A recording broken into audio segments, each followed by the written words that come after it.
Já pensaram? Nós estamos há quase 10 horas na presença do Senhor. Amém? Quem está batendo hoje o recorde de ficar mais tempo na presença do Senhor? Levanta a mão, por favor. Muito bem. Pastor, o senhor levou aqui, nós estamos cheios de campeões aqui. Cheios de gente que está batendo recordes na presença do Senhor. Vejam, eu queria saber agora, quem já ouviu a parte do testemunho da manhã? Por favor, levante a mão. Ah, muito bem. Então, Neto, eu não vou voltar tanto não, viu, em sua homenagem. Vejam, vocês se lembram que eu tinha ali o advogado com quem eu trabalhava com ele, você já conhece um pedaço da história. O advogado com quem eu trabalhava com ele foi chamado para vir para Brasília para ser o diretor jurídico do Banco do Brasil. Fernando Henrique ainda era o presidente na época, e ele foi, o atual diretor foi ser ministro do STJ e ele assumiu. E eu fiquei em Aracaju, né, aguardando alguma oportunidade. E mais uma vez coloquei nas mãos de Deus e disse: Senhor, e aí agora? O que vai ser da minha vida? Não demorou muito, recebi um convite e fui então para uma construtora. Chegando nessa construtora, ele disse assim: olha, nós gostaríamos de te contratar para você ser aqui o nosso diretor jurídico, ser nosso advogado, mas é o seguinte, a gente não pode te pagar o mesmo tanto que você recebia lá. Eu digo: puxa, eu ganhava 600, menos do que 600, né? E ele disse assim: a gente só vai poder pagar R$ 1.200 para você por mês. Eu digo: um trilionário, né? Como um bom adventista, o primeiro salário que eu ganhei, eu comprei um carro. O segundo, maiorzinho, decidi casar. E sabe, irmãos, que esse meu casamento foi assim, bem engraçado em algumas coisas. Eu vou explicar a vocês por que foi engraçado. Porque nós juntamos todo o dinheirinho que nós tínhamos para casar. Mas juntamos tudo mesmo. E aí um irmão apareceu e, assim, ele deu uma sugestão assim, bem interessante. Olha, eu estou começando um novo negócio, e aí, se vocês quisessem investir, aí os irmãos já sabem o resto da história, não precisa nem de eu falar, né? Não tinha dinheiro mais para casar.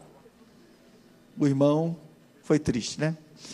Bom, e, irmãos, nós tivemos que financiar o nosso casamento, né? Nosso casamento foi quase um consórcio, de tantas vezes que nós dividimos, né, as coisas do casamento. Eu já estava quase fazendo bodas de papel e ainda pagava o vestido ainda, viu? E aí, irmãos, era a conta certa. Nosso dinheiro era a conta certa. Vocês sabem o que é o conceito de vocês de conta certa? Tem universitário tem bem o conceito de conta certa, né? Então, vejam, um sábado a gente saía com os amigos, no outro sábado a gente estava cansado. Era sempre assim, um sábado a gente saía, um sábado a gente estava cansado, um sábado a gente saía, e a vida estava assim, realmente bem apertada, e a gente juntava ainda algum dinheirinho daquele. Sabe, irmãos, o grande plus, e aí quando eu falo aqui, não só para universitários, mas para outras pessoas também, eu estava na construtora, estava feliz, estava fazendo um trabalho assim muito interessante, mas eu não estava feliz com aquilo, porque era um trabalho limitado. Você veja que Deus lidar com o jovem adventista não é fácil, né? Não é fácil, porque além de dinheiro, ele quer se sentir satisfeito no trabalho. Não basta, tem que ser um trabalho pleno, né? Porque o adventista está tão acostumado a viver a vida na sua plenitude na religião, a gente discute cada detalhe, a gente discute, que a gente quer atribuir isso à vida toda. Tudo na vida do adventista tem que ser assim, tem que ser intenso, tem que ser bem explicado, tem que ser bem detalhado, né? Porque senão não tem graça. E assim foi o meu trabalho. Eu orei, e estávamos na nossa lua de mel, estava atravessando de barco. Essa foi a parte áurea da nossa lua de mel, né? Porque o resto assim foi bem difícil, bem complexo, mas foi muito feliz.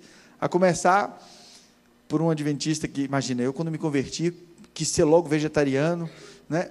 Mas aí, na lua de mel, minha esposa não era vegetariana, eu quis fazer assim uma gracinha, né? Quis fazer uma gracinha, fazer para ela um churrasco, né? E eu falei: pode deixar que eu vou comprar. Ela disse: eu gosto. Que carne você gosta? Ela disse: eu gosto de cupim. Assunto bom para a gente falar, todo mundo de jejum assim, não é? Eu gosto de cupim. Aí eu disse: tá bom. Cupim deve ser fácil, né? Deve ser. Quando eu comia na churrascaria, dizia: é sempre uma carne mole, né? Só, irmãos, que o cupim, para ficar mole, ele tem que cozinhar não sei quantas horas numa panela de pressão para depois ir para a churrasqueira. E aí eu comprei, botei no espeto e assei. E aí aquela carne bonita, assim, eu digo: vou arrasar. Logo na primeira, vai falar meu cozinheiro, né? Disse: irmãos, Nós roemos cupim o final de semana todo. Roemos cupim o final de semana todo. E confesso a vocês que aquela foi uma experiência difícil que eu tive com a carne, não é? E muito bem, voltando de barco, eu fiz essa oração. Sabe o que é bom de ser mordomo de Deus? Sabe o que é bom de ser um homem fiel a Deus? É porque você tem liberdade para falar com Deus. Sabe? Liberdade. Porque eu sempre fiz sacrifício para ser fiel.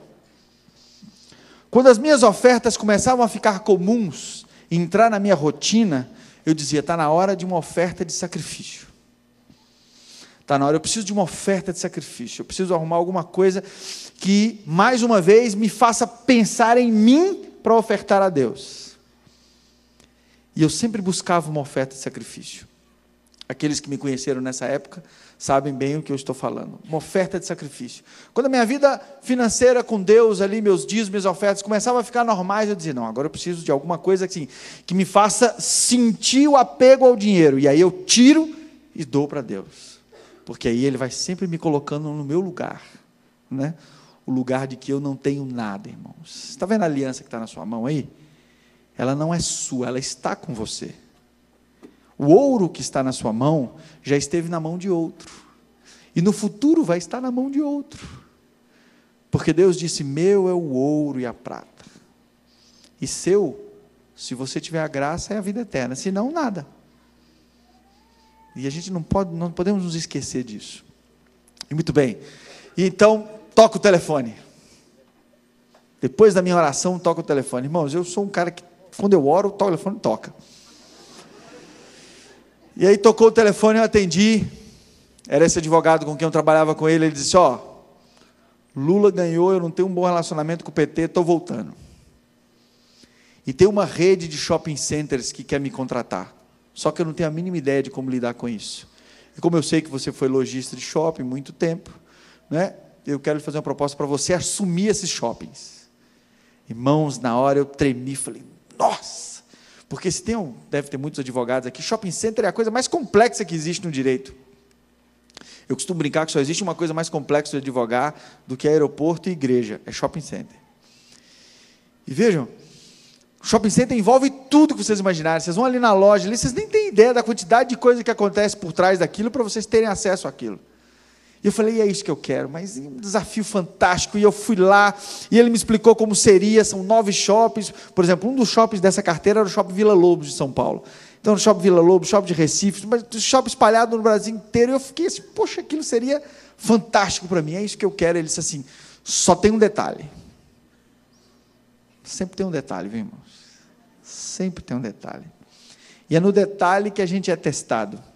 Ele disse, só tem um detalhe, nós estamos começando o contrato ainda, eu estou reerguendo ali o escritório, eu estou voltando agora, e eu só posso lhe prometer o mesmo salário que eu pagava antes, R$600 por mês. Digo, mas como? Pensei comigo assim, 600, tudo isso e 600? Ele disse, e aí, aceita? Lembrei da minha oração, e disse assim, ou eu aceito, ou eu nunca mais vou confiar na minha oração. Ou eu aceito, ou eu nunca vou ter mais coragem de falar para as pessoas, para aceitarem as coisas depois que fizerem uma oração. Eu disse, eu aceito. Ele disse, olha, só 600. Eu disse, não, eu aceito. Né? Como se eu tivesse com a poupança lotada para sobreviver 2 anos sem trabalhar. Né? Eu aceito. Liguei para minha esposa e disse, Ana, o nome dela é Ana. Disse, Ana, vou voltar a trabalhar com isso. Ela, nossa, que ótimo e tal. Ela disse, e o salário? Disse, não, esse é um detalhe, a gente conversa depois. Detalhe. E aí a conversa não foi muito agradável, né, depois. Primeiro mês, irmãos, acabaram-se a reserva. E aí acabou a reserva, e eu disse, Deus vai prover alguma coisa, né? E aí no primeiro mês acabou a reserva, e no segundo mês eu disse, Deus vai prover alguma coisa, e eu entrei no cheque especial. Quando eu entrei no cheque especial, aí foi difícil. Porque eu disse, espera aí, Senhor. Como diz um amigo meu, disse, o senhor lembra disso, né? Eu disse para ele, Senhor, aí complica. porque eu estou achando que eu me equivoquei em alguma coisa. Porque eu nunca vi o servo de Deus passar por essa situação, fiel como eu sou. Deixa eu me desculpa, eu não estou aqui querendo determinar nada, mas aí eu não estou entendendo o que está acontecendo. E sabem que foi passando aquele tempo, e aí a Universidade Federal abriu concurso para ser professor. Imagina, eu com 7 meses de formado. Hein? Você vê que adventista, como diz ela, né, tem que pensar no melhor. No meu caso, eu fui até um pouco irresponsável, né? E eu me inscrevi, né? E falei, poxa, tomara que ninguém se inscreva, tomara que ninguém se inscreva, tomara que ninguém se inscreva. E todo mundo se inscreveu, irmãos. Cheguei lá, sala cheia, assim, 26 candidatos por vaga. Só tinha uma vaga.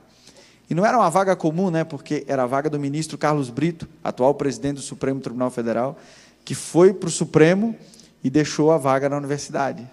E eu, com 7 meses de formado, disse, eu quero. Tem que, como diz a minha filha, né? Tem que pedir, né, papai? Quem sabe, né? E aí, irmãos, eu me inscrevi. Só que, do meu lado, tinha uma moça com doutorado em Direito Comercial pela Sorbonne. E ela me perguntou assim, você fez seu doutorado onde? Aí eu disse a ela assim, hã? Ela, seu doutorado? Eu disse, é. Não, eu ainda estou pensando, ainda estou vendo a melhor banca, eu ainda estava pagando ainda o diploma, como é que eu ia fazer doutorado? Irmãos, então, eu me inscrevi, e aquela quantidade toda de gente, fui embora dali, triste, né, porque achando que só eu ia me inscrever, não imagina. E aí, comecei levando a minha vida, felicíssimo, não é? A advocacia de shopping center estava 200 por hora, assim, já estava ensaiando um negócio para pedir um aumento, porque estava difícil, né? Imagina, fazendo aquela quantidade toda de serviço e ganhando tão pouco. E vocês sabem que eu fui lá na construtora para avisar que ia sair. Falei, olha, eu vou sair. E aí o dono da construtora olhou para mim e disse assim, poxa, nós estamos gostando do seu serviço aqui. Eu disse, pois é, mas eu vou sair da construtora. Ele disse, vamos fazer o seguinte, eu não sei qual foi a proposta que você fez, mas nós vamos dobrar o seu salário para você ficar aqui. Quando eu pensei em R$ 2.400, irmãos, pensei em não ficar mais cansado sábado à noite. Ele disse para ele, não, mas eu tenho que agradecer, muito obrigado. Ele disse, a sua proposta foi melhor? Eu digo, foi. A sua proposta foi melhor? Não, mais do que isso eu não posso. Eu digo, tá bom. E aí eu falei com a Ana Karine, e naquele dia, quase nós tivemos um problema sério em casa, né? Mas eu falei com ela, ou eu confio em Deus, ou eu não confio em Deus. Ela disse, mas você tem certeza que você pediu direitinho mesmo? Foi bem pedido? Eu digo, foi. O pior que foi. O pior que eu pedi exatamente o que eu recebi. Então tá bom. Você sabe que é engraçado, né? Vocês falam ali, olhando para o telão, eu olho para vocês estão olhando para o telão. Isso é uma sensação estranha aqui. Eu vou começar a olhar para o telão também. Mas... E quando eu estava ali, aí eu comecei a fazer um curso de Direito Administrativo à noite, né? Eu queria buscar alguma coisa diferente. E aí tocou meu telefone, tocou o telefone, era a mulher da universidade dizendo, a prova é hoje, você não vai vir fazer não? Eu digo, e que horas é o horário da minha prova? Ela disse, não, a prova foi hoje o dia inteiro, foi a parte, porque, vejam, coisa interessante, eles tinham aberto para selecionar mestres, doutores, como ninguém tinha se inscrito as outras vezes, eles então criaram essa prova para professor substituto, e nessa prova, eles davam um peso maior na aula, e não nos títulos. Porque na hora que eu vi a lista de inscritos, eu estava exatamente em último lugar. Título, graduado. Né? Título, graduado, bacharel. Né?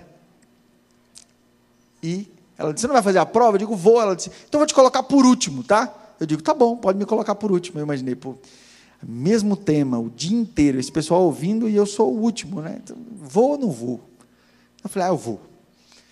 E aí, quando eu cheguei lá na universidade, passou um amigo meu por mim, e disse, Luiz, você é aqui? Eu digo, pois é. Disse, o que você vai fazer aqui? Eu digo, vou fazer a prova. Ele disse, rapaz, então eu vou para o banheiro para orar por você. Eu digo, vai, irmão, porque ore muito. Fique bastante tempo lá orando, porque... E sabe que eu entrei, aqueles que conhecem lá a universidade tem a sala que fica aqui a secretária e logo aqui fica a sala dos professores, é uma sala separada da outra. E eu entrei naquela sala, ela disse, pode sentar aí, porque o penúltimo candidato já está lá e você vai ser o último. E eu sentei, enquanto eu estava sentado aqui numa cadeira, aguardando a minha vez, entra uma pessoa na sala de aula e disse, professor Luiz, tudo bem? Eu digo, tudo bem, mas eu não sou professor, eu sou candidato a professor. Ele disse, pois é, professor, o senhor vai fazer a prova agora, não é? Eu disse, vou. Professor, o senhor preparou um plano de aula? Sim, preparei o plano de aula. Na verdade, eu nem sabia o que era plano de aula, né? Na verdade, eu preparei o plano de aula porque uma amiga minha lá da igreja, que era pedagoga, a Adna, eu disse, Adna, como é que faz um plano de aula? Ela disse assim, é assim, ó. E ela me disse como era e eu fiz um plano de aula. E aí a pessoa me perguntou, vem cá, você fez então a transparência? Eu digo, não, você fez o plano de aula? Fiz. Eu disse, por que você não imprime numa transparência? Eu digo, não, transparência, eu vou gastar R$2,50 para fazer uma transparência ali fora. Eu vou ficar aqui mesmo, né? Daqui a pouco. Eu estou fazendo isso só por experiência. Ela disse, mas o que custa, rapaz? Você vai lá e imprime uma transparência. Eu digo, não vou. Ela disse, aqui no centro acadêmico, do lado, imprima na transparência. Eu digo, não, imprima na transparência. Imprima na transparência o negócio. Aí eu saí, fui lá, imprimi na transparência. Quando voltei para dizer, não tinha ninguém. Aí falei com a secretária, cadê aquela pessoa que estava aqui agora falando comigo para imprimir numa transparência? Ela olhou para mim com aquela carazinha. Quem? Aqui agora, falando comigo na transparência. Ela disse, não, eu só vi o senhor falando sozinho aí, mas tem aqui o... Minha senhora, estava comigo aqui agora, falando da transparência. Ela disse, já é a sua vez, você já pode subir. E aí, irmãos, eu subi. Subi, quando eu cheguei à banca, o examinador estava literalmente dormindo. Eu não vou dizer o nome do juiz, porque o Neto conhece, pode ser que ele depois fale mal para o juiz lá. Mas ali tinha um juiz federal, 2 professores ali, e eles iam fazer a avaliação. E eles tinham ouvido 26 aulas, 25, porque a minha é a 26ª, 25 aulas sobre o mesmo tema. E aí eu comecei perguntando a eles se eles conheciam a história do escorpião e do elefante. E aí eles falaram, pô, um maluco vai falar aqui, né? E eu contei a história do escorpião e do elefante para eles, um dia eu conto para vocês. E aí o indivíduo olhou para mim e disse assim, você é professor há muito tempo? Eu digo, mais ou menos, uns 5 anos, mais ou menos. Você é professor há 5 anos, e onde é que você dá aula? Ela disse, na escola Sabatina. Onde você dá aula, rapaz? Você dá aula na escola Sabatina. E onde é que fica isso? Eu digo, no mundo inteiro tem filial. Essa tem filial no mundo inteiro. O negócio é grande, viu? É grande. Só professor, não sei nem dizer quantos professores tem. É professor que não acaba mais. Não? Aluno eu sei dizer, tem quase 15 milhões de alunos. Naquela época, né? E aí, irmãos, eu terminei de dar minha aula e o juiz disse assim, a sua aula foi a única que eu não dormi. Eu digo, também, né? Usei minha transparência e tal. E aí fui embora para casa, irmãos, e aqueles dias passados dali foram dias muito difíceis para mim. Sabe, foram dias difíceis para mim por um motivo muito simples. Porque naquela semana ia voltar o meu primeiro cheque. E aí foi difícil. E aí foi difícil, porque um jovem de 20 e poucos anos, que devolvia 10% de dízimo, 10% de oferta, do pouco salário que ganhava, eu me achava um mordomo. O meu relacionamento com Deus era e é muito intenso. Eu digo, não posso, eu não consigo crer. E sabem que naquela quarta-feira de manhã eu blasfemei. Aquela quarta-feira de manhã eu me acordei, disse, Senhor, eu quero lhe pedir perdão. Perdão porque eu fui um irresponsável, eu devia ter ficado na construtora, o Senhor mandou uma mensagem para mim ainda, me oferecendo o dobro do salário que eu ganhava, e agora está aí com a minha família, vai voltar o meu primeiro cheque, eu não vou conseguir pagar o carro, quer dizer, Senhor, que absurdo, imagina, eu vou dar um mau testemunho para os meus irmãos, vou ficar com o nome negativado, eu queria pedir ao Senhor perdão por ter feito isso, e eu queria que o Senhor me desse uma chance. Eu vou de novo ao dono da construtora, vou dizer que me equivoquei, vou agradecer isso tudo. Na verdade, a gente não tem que ser feliz com o que faz, a gente tem que viver com o que faz, etc. E aí, quando eu fazia essa oração, tocou o telefone de novo. Tocou o telefone numa quarta-feira de manhã, e eu atendi o telefone e disse: professor Luigi. Eu digo: pois não. Professor Luigi, é da Universidade Federal. Eu digo: como vai, tudo bem? Disse: pois é, professor, nós precisamos que o senhor venha aqui para o senhor assinar o contrato, porque o senhor passou em primeiro lugar no concurso.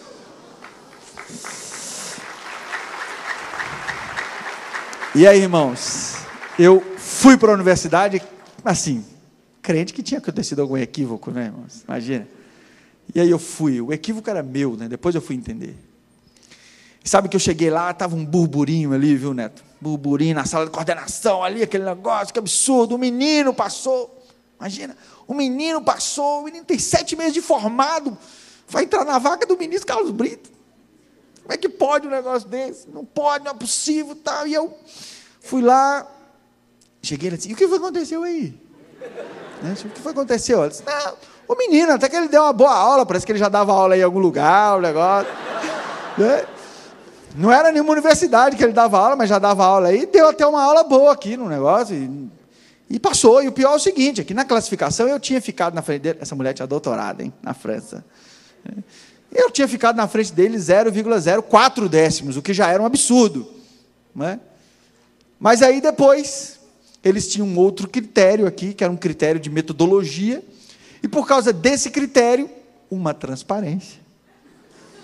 Ele ficou 0,02 na minha frente, ou seja, 0,06 ele ganhou por essa transparência. Irmãos, nunca mais eu vi a pessoa que me mandou fazer a transparência. Eu acho até que em algum momento eu vou me encontrar de novo com ela. Em algum momento da minha vida eu ainda vou esbarrar com ele de novo. Mas, daquele dia em diante, aí a minha vida mudou, né, irmãos? Porque de recém-formado eu passei a ser professor da Universidade Federal. E aí fui eleito paraninfo em todas as turmas que eu dei aula naquele período. E aí a minha vida literalmente, irmãos, expandiu de uma forma que eu não vou ter tempo para explicar tanta coisa para vocês que aconteceu. O que eu posso dizer para vocês é que aos 28 anos de idade, eu era o maior dizimista do campo. 30% da minha igreja tinha 1.283 membros. 30% da oferta da igreja quem dava era eu, com 28 anos de idade. Eu me lembro que passei a ser de funcionário, passei a ser sócio do escritório. Na minha equipe tinha quase 16 advogados trabalhando.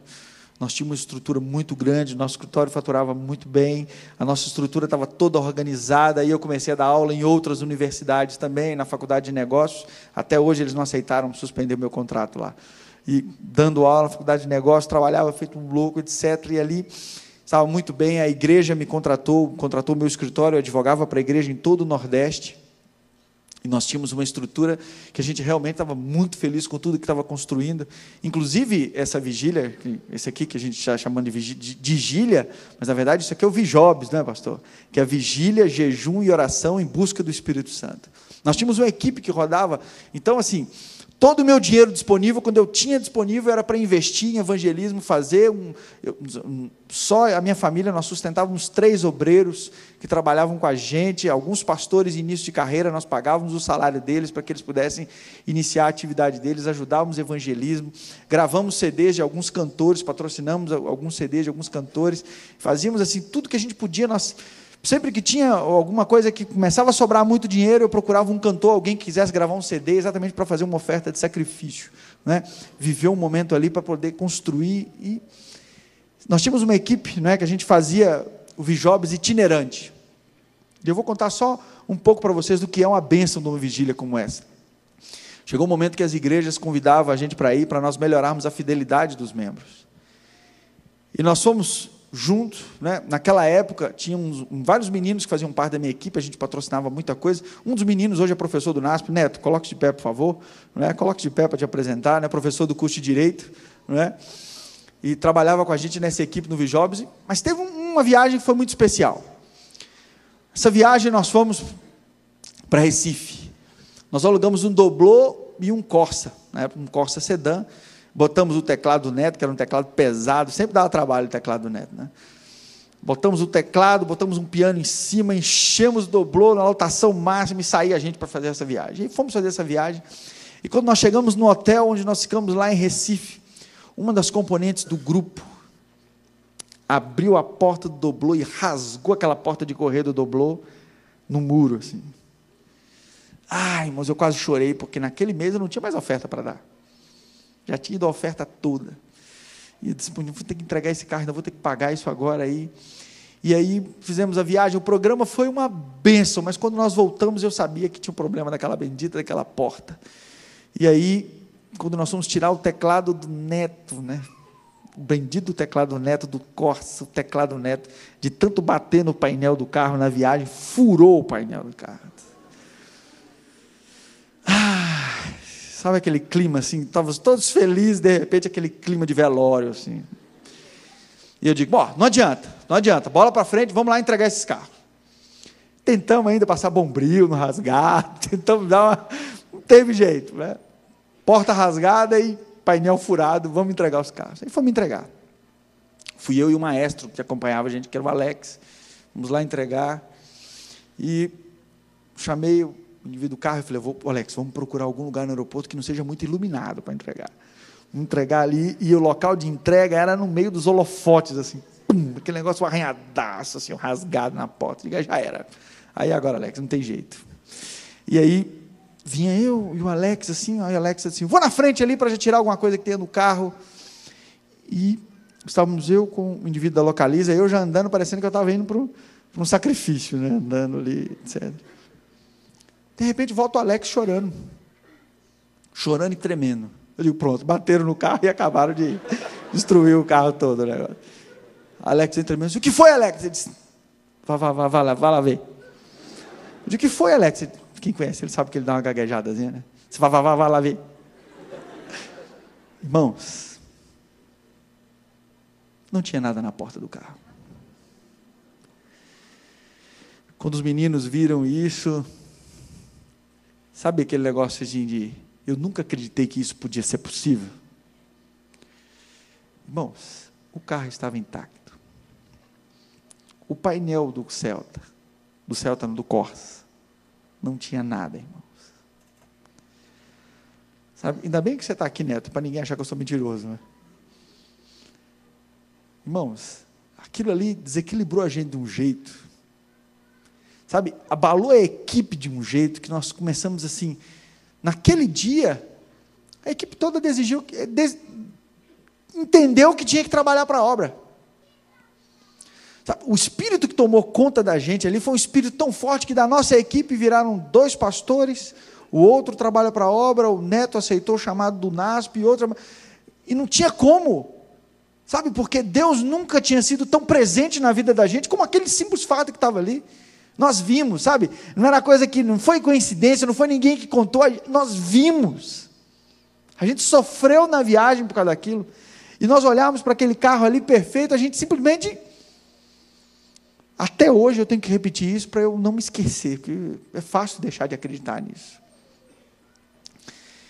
E aí, irmãos, eu continuei a minha vida, e aí, o desenvolvimento financeiro da minha vida era uma coisa incrível, era realmente, eu tinha, tudo o que eu quis, eu tive, tudo o que eu quis, eu tive, aos 28 anos, tudo o que eu desejei, eu tive, e eu lembro que eu estava construindo uma casa na praia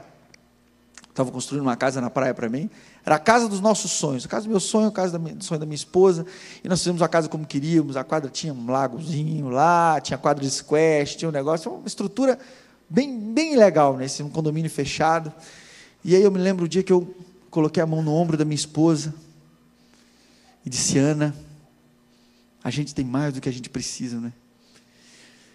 Quem sabe, acho que está na hora de a gente arrumar uma outra oferta de sacrifício, e disse para ela, mas uma coisa é boa, né? Essa é a casa onde nós vamos morar o resto das nossas vidas. Quando eu disse isso para ela, colocando o último rodapé, tocou o telefone. E aí tocou o telefone, era o tesoureiro da União Nordeste, disse assim, tem 2 pessoas aqui em Recife que eu preciso que você venha agora para conversar comigo. Eu digo, pois não, eu vou. Cheguei lá, estava o pastor Ayrton e o pastor Marino. Algumas pessoas até pensam que eu já conhecia o pastor Ayrton há mais tempo, mas eu conheci o pastor Ayrton ali naquele momento. E o pastor Ayrton me disse assim: Luíde, nós temos um desafio para você. Eu disse: pois não, pastor? Eu estou aqui para... Eu tenho uma coisa nessa igreja que eu estou especialista é em desafios, né? E ele disse assim: é o seguinte, doutor Erich, doutor Misael, cadê o doutor Misael?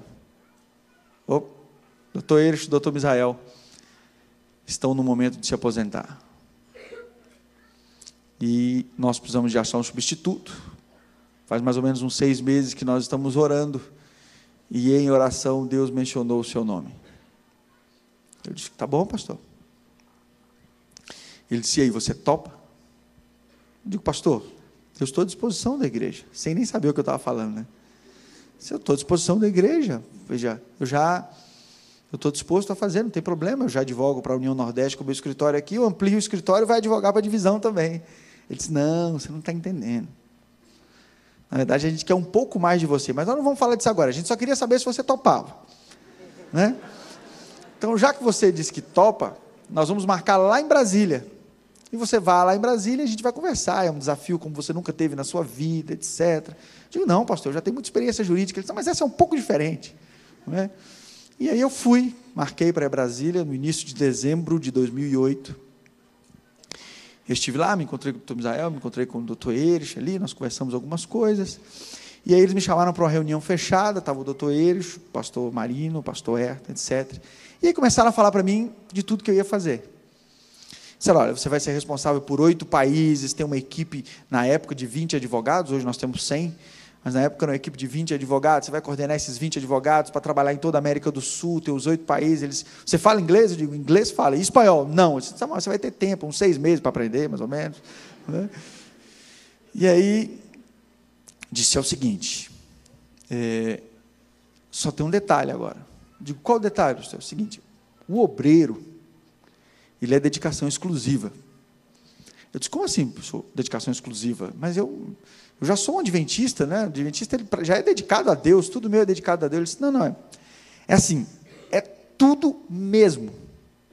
Como assim tudo mesmo? Eu disse: você vai ter que vir ser missionário da igreja, você vai ter que vir para Brasília, e você vai ter que abrir mão de tudo que você tem. Eu digo: tá bom, fiz os cálculos, né? Abri mão de tudo que eu tenho, 8 países, uma equipe de 20 advogados, responsáveis, eles vão pagar uns 100 mil por mês, né? Fiz as minhas contas todas. E aí eu disse: pastor, me desculpa só fazer a pergunta, mas eu preciso saber como é essa questão da remuneração. Eu disse: não, o diretor jurídico da divisão recebe 110 pontos na escala. Eu digo: 110 deve ser 10% a mais do que... Não? E eu disse: pastor, assim, desculpe ainda, insistir um pouco mais na pergunta, eu não gosto de discutir salário assim, tudo, mas o que isso significa? Líquido por mês, assim, líquido, vai sobrar quanto mais ou menos por mês? Não, vai sobrar aí uns R$1.800, uns R$2.000, assim. Não, mas a igreja vai te dar moradia, vai dizer: pastor, R$1.800. Ô, pastor, eu queria agradecer a oportunidade de vocês terem me trazido a Brasília. Eu quero dizer para o senhor assim, que infelizmente eu não posso aceitar. Não posso, nem que eu não quero, eu não posso aceitar. Porque eu não tenho condições. Ele disse: nós sabíamos disso, né? Nós esperávamos que fosse um obreiro, nós não sabíamos que você... E nós vimos essa situação, mas quando você disse que topava, eu dizia: mas eu não sabia qual era o contexto, qual era a situação. Eu disse: eu queria agradecer, pastor, inclusive eu queria pagar até a passagem aérea que eu vim aqui. Eu disse: não, você não está entendendo. Nesse ponto, irmãos, se vocês pudessem conviver um pouco mais com o pastor Ayrton, você ia entender como é que aquele homem trabalha. Ele olhou para mim e disse assim: não, você não está entendendo, a igreja não aceita o seu não. Eu disse: pastor, você não está entendendo, eu não... Não é questão de aceitar ou não, é que não tem. Ele disse: o seguinte, a igreja vai aceitar o seu não, mas só no dia 31 de janeiro do ano que vem. Eu disse: como assim? A igreja vai pagar para você voltar aqui 31 de janeiro e dizer não, mas daqui até lá você tem que pensar. Eu digo: tá bom, então eu vou pensar, mas eu queria pagar as duas... Luíde, Aqui é a divisão sul-americana. Se a gente não puder passar 2 passagens para um indivíduo vir aqui para dizer sim ou não para a proposta nossa, eu digo, tá bom, pastor, não desculpe, mas só estou, porque eu não... Tá bom, você vai, 31 de janeiro você volta. Isso, doutor Erich, viu, Tom Israel? Já estava, eu sabia que eu não devia... E o pastor Marino perguntou assim, mas a gente não sabia dessa sua dívida, eu digo, mas eu não sabia que vocês iam me pagar isso. E ali saiu daquilo, quando eu estava saindo na porta assim, o pastor Herto olhou para mim e disse assim, doutor Luigi, eu digo, pois não, pastor. Ele disse, chegou a sua hora de viver do dízimo e devolver 90%. Irmãos, lembra lá atrás, quando eu me converti, que eu perguntei àquele homem, será que algum dia eu vou ter maturidade de devolver 90% e viver do dízimo? Ele disse, um dia, Deus vai enviar alguém para te dizer isso. E aí, quando ele me disse isso, eu dei aquela parada, eu digo, mas foi coincidência. Entrei no avião, fui embora para casa, e repetindo para mim, não posso, não tem como, e não tinha mesmo, irmãos. Veja, só a dívida da casa que eu tinha para pagar, com o salário que eu ganhava, eu pagava tranquilo, mas estava financiada para 7 anos, eu não tinha chance nenhuma de ir, não tinha como. E sabe que cheguei em casa e foi uma via sacra, porque essas coisas espalham rápido, né? Incrível. Uma via sacra de gente lá em casa para eu não aceitar. Não aceito. Alguns iam lá e diziam assim, você não sabe o que é a obra. Viu? Você não sabe o que é a obra. E sabe, irmãos, eu queria só fazer um corte epistemológico aqui para falar com vocês. A obra é exatamente aquilo que eu esperava que ela fosse desde que eu devolvi o meu primeiro dízimo nessa igreja. É muita seriedade, é muita organização. Pode haver falhas? Pode, como toda estrutura humana pode ter, irmãos. Mas hoje um dos principais trabalhos que eu tenho no departamento jurídico é exatamente fiscalizar, junto com uma equipe grande de auditores, a aplicação do dízimo. É tudo feito com muita seriedade, com muita coerência, de tal forma que se eu saísse da obra hoje, eu continuaria fiel do mesmo jeito, tendo visto tudo por dentro, como acontece, eu continuaria sendo o mesmo homem. E a obra é exatamente aquilo que eu esperava que ela fosse e sempre foi. E eu já vi tudo o que acontece, irmãos. Não tem nada de livro preto, nada de coisa escondida, não tem nada disso. Pelo contrário, é transparência total. Qualquer um de vocês que quiser ir lá, nós mostramos tudo para vocês. Tudo. Inclusive meu contra-cheque, tudo. Mostro para vocês. Não tem problema. A gente trabalha sempre com muita transparência para a igreja, exatamente para que o membro possa ser fiel e não tenha desculpa de não ser fiel porque não confia na igreja. Muito bem, e aí todo mundo ali dizendo para mim, não vá, pastores, amigos meus, não vá, outro amigo não vá, todo mundo não vá, porque todo mundo já sabia o trabalho que a gente fazia, já era um ancião, já era um negócio, Neto disse não vá, todo mundo disse não vá, e hoje eu digo, vá Neto, vá, né? Todo mundo dizia não vá, os meus amigos todos, e aí foi um amigo meu, dizia assim, saiu de Salvador, foi para lá e disse assim, vim aqui só para ter certeza que você não vai. Eu disse para ele, mas eu vou lhe contar uma história. E aí contei a história para ele. Ele disse, epa, aí é diferente. Eu digo, diferente o quê? Ele disse, não, mas aí você tem que fazer uma prova com Deus. Como assim? Porque se Deus submeteu essa situação toda, você tem que fazer uma prova com Ele para saber se é vontade que você vá ou não. Eu digo, mas como que eu vou fazer prova? Se Ele disser que é para eu ir, eu não vou ter dinheiro para ir. Não, você tem que fazer uma prova. Eu digo, então tá bom, eu vou fazer uma prova. Só antes dessa prova, você ainda pode me dar mais 5 minutos para eu falar a questão do cinema, não? Porque eram as 3 coisas que eu falei, né? Posso ainda, não? Quem é o chefe? Posso? Lembra que eu falei com vocês que a voz do povo, né, pastor? A voz do povo, né? Sabe que eu falei com vocês que eu tinha 3 dificuldades na igreja adventista, né? Dificuldade número 1, a graça. Dificuldade número 2, a fidelidade. E o problema número 3 era o cinema, que eu não conseguia entender, irmãos. Por que nós tínhamos essa bobagem, né? Bobagem, agora no cinema. E aí, tudo falava que era bobagem, isso é bobagem. Até um dia que um pastor falou comigo assim, olha, você está falando aí que é bobagem, mas está escrito no Espírito de Profecia. Eu digo, não. Porque, veja, podiam falar qualquer coisa comigo, agora que o Espírito de Profecia estava errado, aí era briga comigo. Eu digo, onde? E aí ele me passou as referências e eu fui ler. Não, mas está escrito aqui teatro, não é cinema. E depois eu comecei a, você sabe, né? Quando o Espírito Santo começa, E aí eu comecei a pesquisar, imagina, eu era advogado de shopping center, irmãos, eu nunca paguei para ir ao cinema na minha vida. Eu assistia 6 filmes por dia, o pré-lançamento chegava, recebia um chamado do cinema para ir assistir primeiro que todo mundo, naquela sala restrita que só assiste, né, aquelas pessoas chiques. Muito bem. E o filme chegava, eu ia lá para assistir. E aí agora, assim, mesmo adventista, eu digo, não, mas eu ainda vou ainda, porque eu acho que isso é só, não tem, acho que isso é bobagem, isso é uma coisa desatualizada.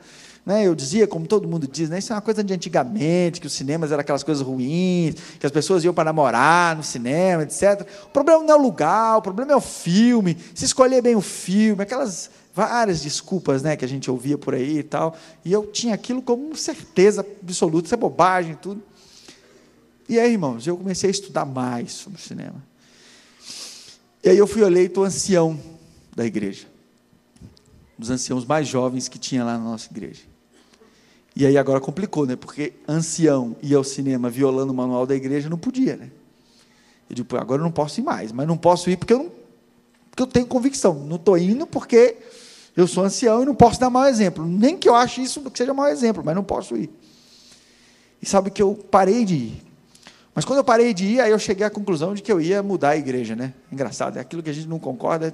Não, eu preciso, então, já que eu tenho tanta experiência nessa questão de cinema, do negócio e tal, acho que está na hora de alguém começar a mostrar para a igreja que eles estão equivocados nisso. Sabe que eu comecei a pesquisar. E a primeira coisa que eu descobri é que na época de Ellen White, cinema chamava teatro. E aí eu já comecei a ficar preocupado. O cinema sempre foi chamado de teatro elétrico, tanto que vocês têm em casa um home theater, né? Vocês têm um teatro em casa. E sabe que algumas coisas que eu achava que era comum, comecei a estudar aquilo, comecei a estudar sobre o cinema, e as pessoas diziam, mas quando Ellen White morreu, nem filme tinha uns 60 filmes antes de Ellen White morrer. E ela sempre falou expressamente sobre a questão do teatro elétrico, ela sempre descreveu o cinema, e aquilo era complicado para mim, mas eu ainda rejeitava aqueles argumentos ainda. Até que eu fui contratado. E aqui, não quero me pedir a referência disso, porque, por isso que eu só falo disso em testemunho. O pessoal da casa me pediu para eu escrever isso. E eu disse que eu não podia escrever, porque eu não posso citar a fonte, porque eu fui contratado como advogado dessa rede de cinemas. E como é uma rede muito grande, eu assinei contrato de confidencialidade, etc. Ainda estou vinculado a ele, não posso revelar a fonte, mas como testemunho eu posso falar, porque é a minha opinião, né? E eu não falo nada negativo contra eles, muito pelo contrário, para eles é positivo. E aí, irmãos, fui contratado, na época, o Ministério Público, não sei se você se lembra dessa campanha, o Ministério Público Federal e Estadual tinha feito uma campanha para não vender bebida alcoólica para menor. E eles estavam chamando, fazer uma licitação, uma audiência pública, para organizar uma licitação com os meios de comunicação, para ver quem assumiria aquela propaganda. E o cinema, eu sei aqui que ninguém nunca vai ao cinema, nem nunca foi, mas eu vou explicar a vocês como é. É assim, antes do filme tem algumas propagandas. Né? Antes do filme tem algumas propagandas. E essa rede de cinema estava se especializando nessas propagandas, fazendo propagandas com a mesma qualidade de filme. Mesma qualidade de filme. E então nós... fui contratado para representar, nessa época eu era professor de Direito Administrativo, tanto da Universidade Federal quanto da Faculdade de Negócios, e fui lá para ser, como advogava para shopping também, fui lá para ser o representante deles nessa licitação e dar toda a assessoria jurídica para eles. E na viagem, a audiência pública ia ser feita num resort lá, chamado Fazenda Boa Luz, nós fomos para esse resort. E no caminho, o diretor de marketing dessa empresa, que por acaso é um brasileiro, mora nos Estados Unidos, mas era um brasileiro, tinha vindo para participar disso, essa expansão na América do Sul. Ele me disse, doutor, nós temos aqui um dossiê para te apresentar, são várias sessões, mas nós precisamos que o senhor estude bem a sessão 5, porque vai ser a sessão que vai lhe dar o argumento para você justificar que é mais importante fazer essa propaganda no cinema, para fins de trazer essa cultura para as pessoas, do que nos outros meios de comunicação. Eu digo, tá bom, pois não. E aí, irmãos? E aí? Se a Ellen White estivesse viva, ela ia me dar um tapa na cabeça. Porque eu duvidei do que ela tinha falado. Como se ela, eu acho que ela ainda vai me dar esse tapa ainda, se Deus quiser. Tomara, né? Acho que ela... Você sabe que nós vamos ter 3 surpresas quando chegarmos ao céu, né? primeira surpresa que você vai ter é que você não vai ver no céu pessoas que você tinha certeza que estariam ali. Segunda surpresa que você vai ter é que você vai ver no céu pessoas que você tinha certeza que não estariam. E a terceira surpresa vai ser você estar vendo tudo isso. E Ellen White, então... Ellen White não, né? Ellen White falou há mais tempo. E ele me disse, lê aqui essa seção 5, e eu comecei a ler, irmãos. E eu, claro, vou fazer um resumo aqui, porque isso é uma palestra inteira. Eu vou só fazer um resumo para vocês da estatística aqui. E aquela palestra dizia, aquele estudo científico que foi feito ali, falava da influência dos meios de comunicação sobre nós e da nossa capacidade de defesa. E eles criaram alguns critérios para medir aquilo ali e chegaram ao ponto de uma estatística. E, por exemplo, eles iam fazendo esses estudos com pesquisas das pessoas, testando a memória das pessoas, e com várias sucessivas perguntas, com vários candidatos durante um período, e eles viam o efeito de cada meio de comunicação, computavam isso estatisticamente e davam, então, o seu diagnóstico. Muito bem. E o primeiro foi a mídia escrita.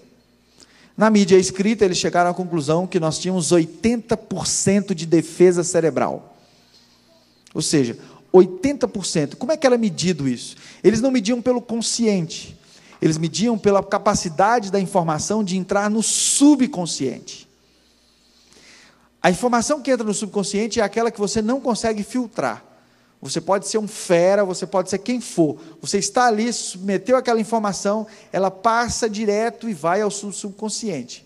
Quando uma informação vai ao subconsciente, quanto mais intensa for a forma de você receber essa informação, mais forte é a impressão causada no seu subconsciente.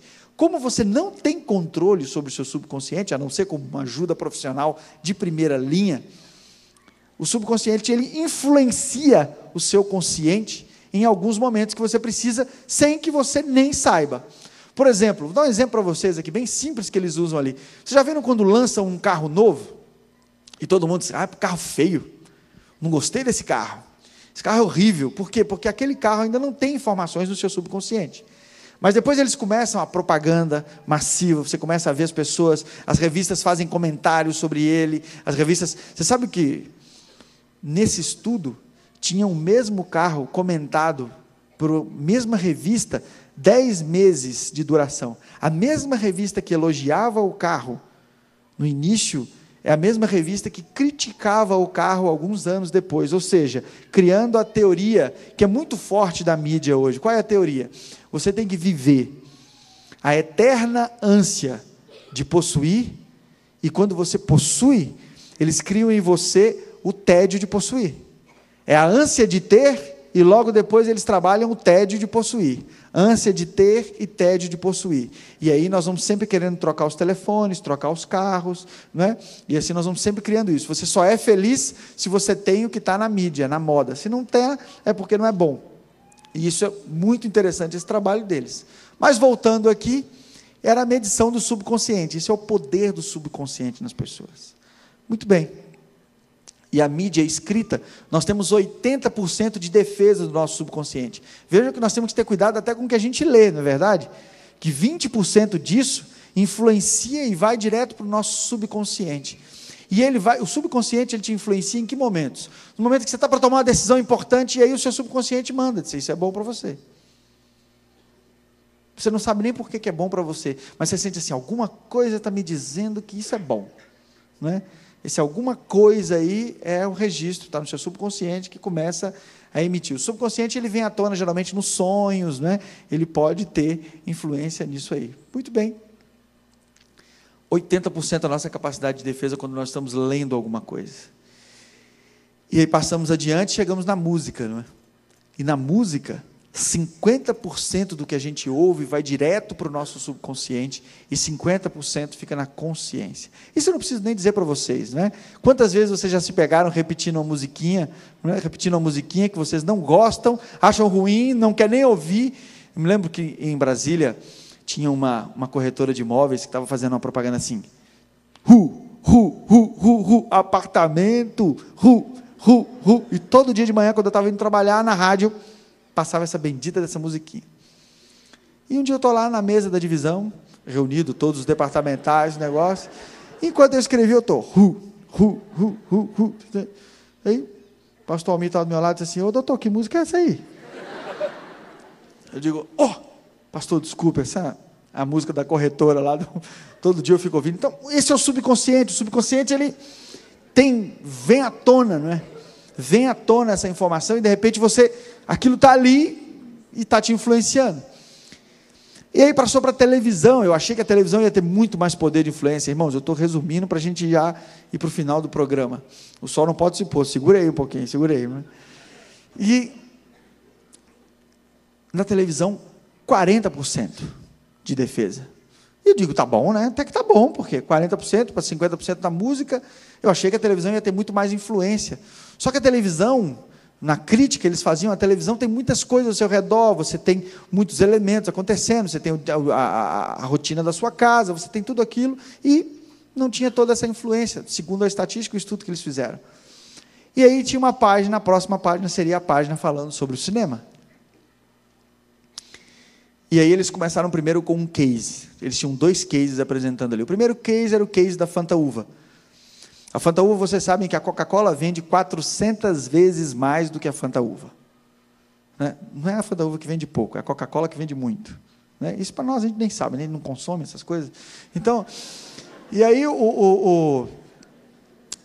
estava o case da Fanta Uva, e eles começaram a fazer uma propaganda com a Fanta Uva antes dos filmes. Irmãos, a venda de Fanta Uva nos intervalos de um filme para o outro aumentou 780%. E no dia que eles repetiram a propaganda 2 vezes, ela vendeu mais do que a Coca-Cola. Depoimento recebido das pessoas que estavam lá fora. Os pesquisadores estavam vendendo para registrar exatamente. A pessoa pedia Fanta Uva, ela disse, por que você está pedindo Fanta Uva? Ela disse, não sei, eu vi aqui Fanta Uva, me deu uma vontade de tomar Fanta Uva. Eu nem gosto de Fanta Uva. Estão sentindo o que é o subconsciente? Não. Me deu vontade de tomar uma Fanta Uva e eu nem gosto de Fanta Uva. E o outro case era um case do Mercedes CL-Car. Se vocês olharem no YouTube, vocês vão até ver essa propaganda. É uma criancinha, ele pega uma Mercedes miniatura, 1x18, e coloca em terra e começa a aguar. Né? E ele olha para o lado e vê a Mercedes do pai dele. E aí a Mercedes solta a frase, né? Mercedes LK200, padrão de juventude. Né? E aí aumentou 400% vezes mais um carro que estava encalhado na Mercedes. Então vejam, esse era o poder da influência. E eu digo, tá bom, então vamos ler agora a estatística. E eles falaram lá, poder de defesa do subconsciente no cinema, 2%. Preciso falar mais alguma coisa, irmãos? No cinema, o acesso das imagens que vocês estão vendo é de 98% acesso livre ao seu subconsciente. Ou seja, não é um lugar para assistir nem Paixão de Cristo no cinema. O problema não é o filme, o problema é o lugar. Não por pornografia, não porque tem gente fazendo sexo lá dentro, não porque tem gente namorando lá dentro, não porque entrou um menino e metralhou. Isso sim também, né? Isso sim também, é melhor evitar. Mas a influência no seu subconsciente, irmãos, ela vai direto. Aí algumas pessoas dizem assim, podemos usar para o evangelismo? Seria ótimo, né? Seria ótimo. Mas nós não temos essa garantia, irmãos. E aí você fala assim, não, mas isso não é o meu caso, eu sou um crítico de cinema, eu sou uma pessoa que tem influência. Você não está entendendo, amigo. Não é você com a sua inteligência que vai barrar, não, vai. E aí eles citam uma série de motivos, um dos motivos é o ângulo da tela, que desde o princípio é calculado para absorver todo o seu campo visual, é o sistema de som que cada dia mais está se aperfeiçoando, e é o fato do cinema ser um evento. Ninguém, vamos ali assistir um cineminha ali. Não, o cinema é um evento, você toma banho, você se arruma, você bota perfume, você marca com um amigo, não é? Ninguém vai ao cinema sozinho, salvo algumas pessoas que são muito gente boa, né? Mas assim, geralmente você marca com outras pessoas, etc., para ir, para participar, aquele negócio. Então, é um evento. E, assim, eu sei que ninguém foi, mas se algum dia alguém cair na tentação de ir, eu vou dizer para vocês assim, tem uma coisa que chama anestesia de realidade. O estudo chamava de anestesia de realidade, que era o choque que eles causavam em que a informação era consolidada no subconsciente. E essa anestesia de realidade acontecia exatamente quando o indivíduo saía da sala de cinema e saía no corredor do shopping.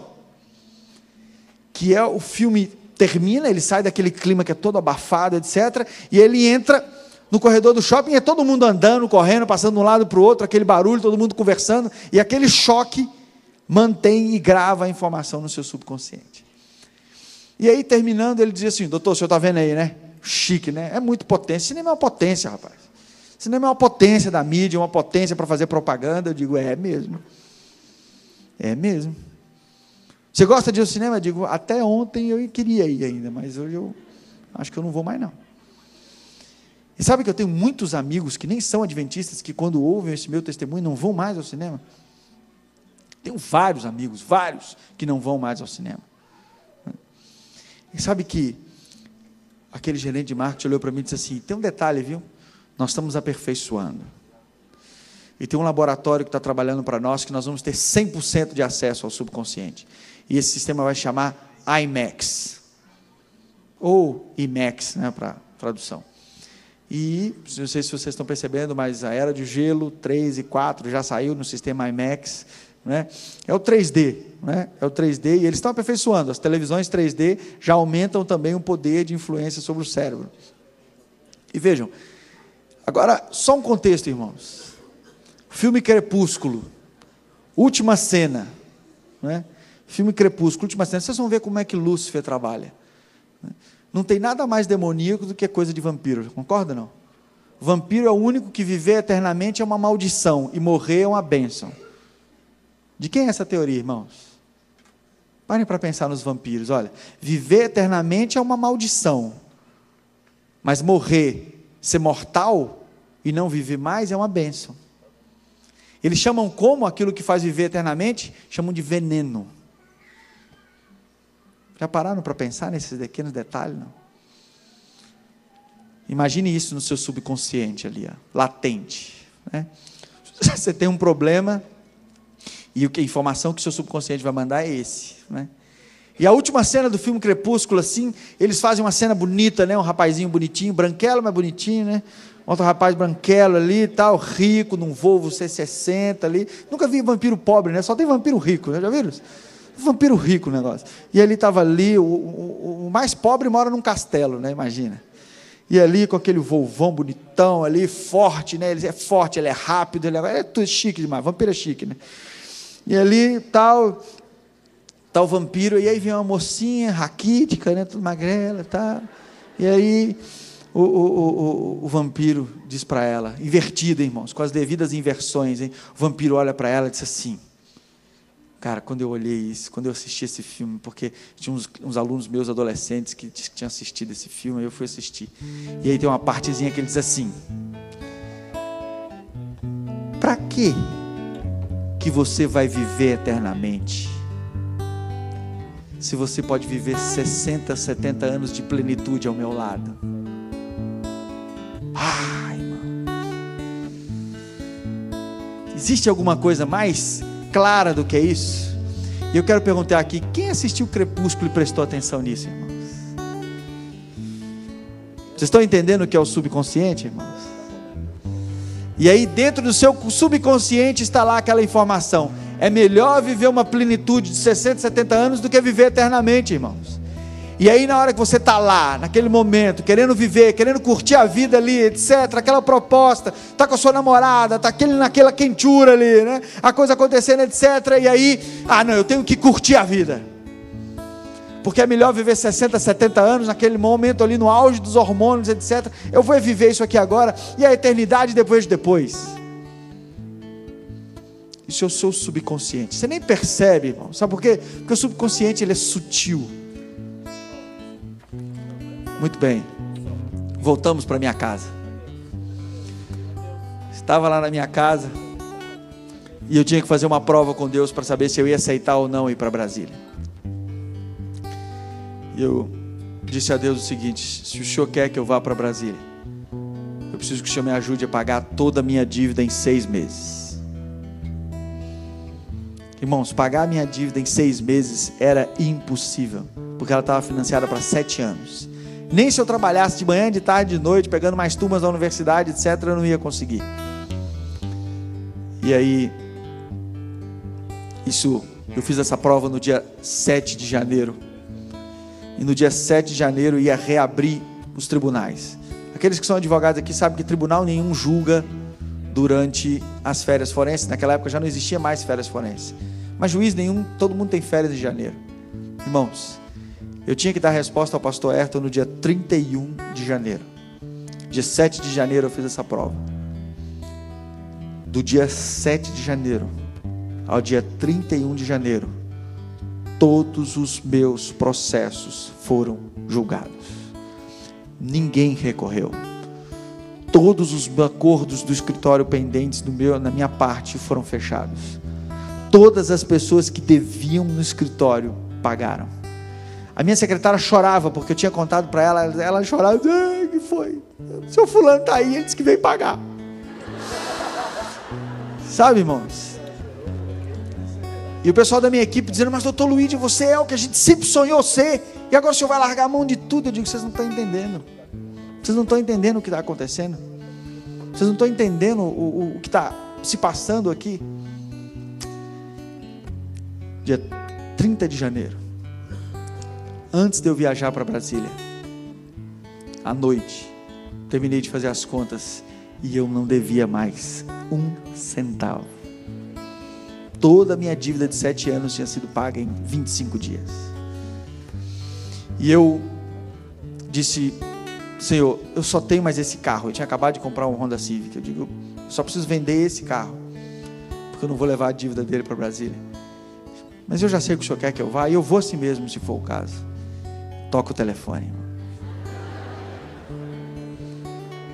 Era o meu vizinho do lado, dizendo, Luigi, o nome da esposa dele era Sandra. Ele dizia, Luigi, Sandra está querendo um carro, e ela viu esse carro preto aí, parado na sua garagem aí, é um novo que saiu, né? Eu digo, quer vender esse carro?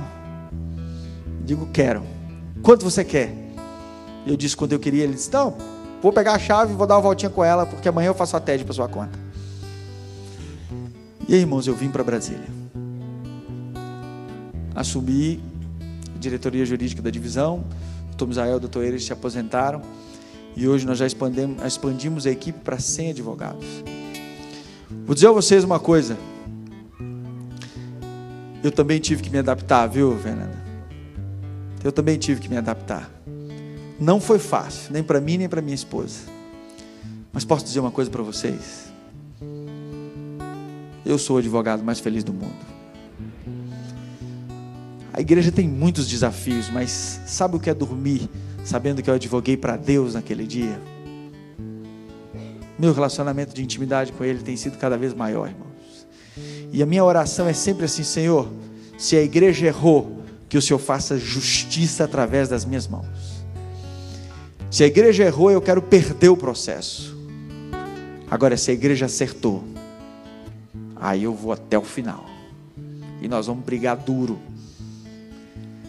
Irmãos, eu não vou, quando a perseguição começar, eu não vou sair das grandes cidades.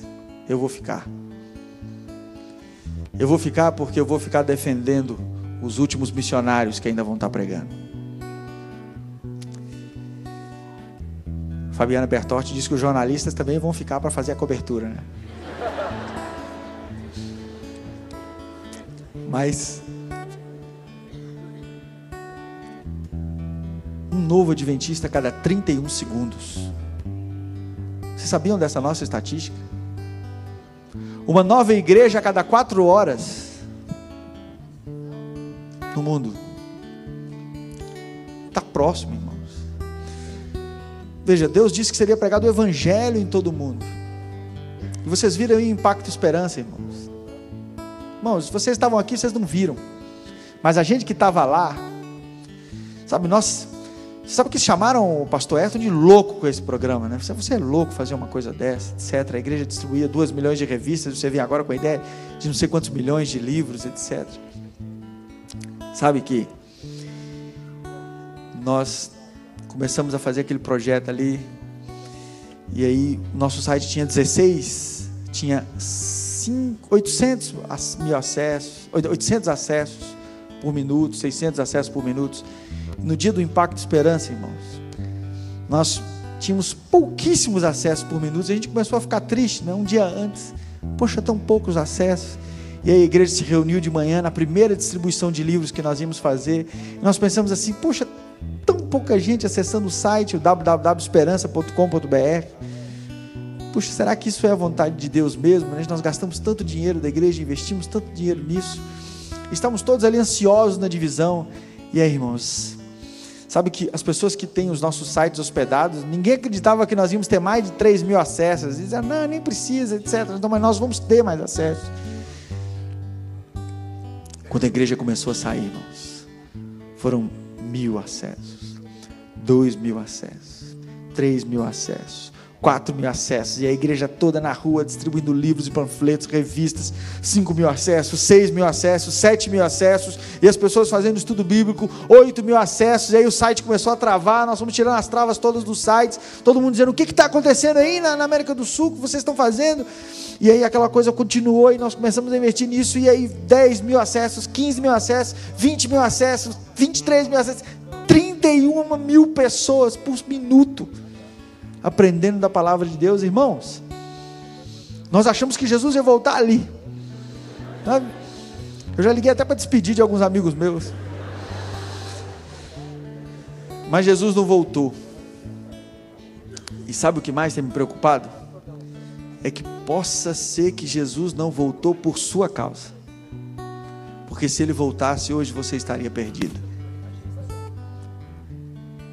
Eu queria que o irmão Fernando viesse aqui à frente. Já está aí, né, irmão? Ainda bem que eu não tinha te visto antes, né?